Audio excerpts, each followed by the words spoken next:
Hi, today I'm going to talk about the history of ragtime music, more especially about the early years, in the 1890s.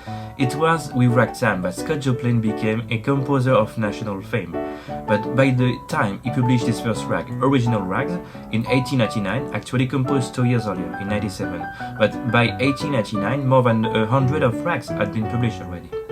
However, Joplin's rag remained the most refined and sophisticated of all the piano rags. The exact place of birth of the ragtime music cannot be located, since ragtime was known in many places in the USA at the same time.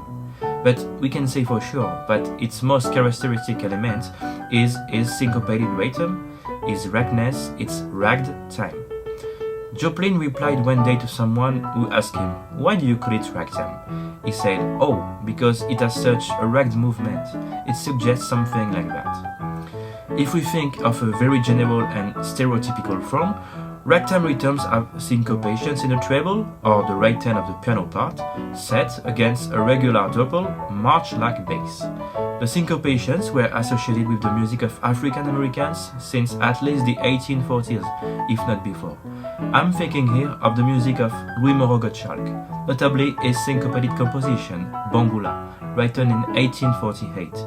But this is by the 1880s that syncopated music started to be more common and used on the minstrel stage to caricature black music. In the early 1890s, syncopations were applied to two musical forms, the song and the march. The ragtime songs were known under the generic name of coon song. It appeared to be a direct successor of the minstrel stage, and like much that emanated from that musical tradition, it caricatured and demeaned African Americans. Through the years 1890 to 1895, several coon songs appeared with syncopated rhythms. 1 year later, in 96, a huge success were published and explicitly connected with your with ragtime. Ernest Hogan's All Coons Look Alike to Me, and mentioned notably with Negro rag accompaniment in an optional piano arrangement. For the instrumental version of ragtime, it evolved from joining the syncopated ragtime rhythms with the form and regular double pulsations of the march. This combination of elements informs us to the dance origins of ragtime, since the march are the popular dance form known as two-step. For example, the military creation of John Philip Sousa, the Washington Post, composed in 1889, was used for dance under the name of Washington Post two-step.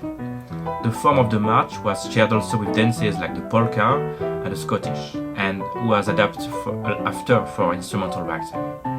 It consists of a succession of 16 major strains, where each strain is typically composed of four major phrases. Most often, there are 3 strains, the first being in the tonic key, and the last, called trio, being in the subdominant key.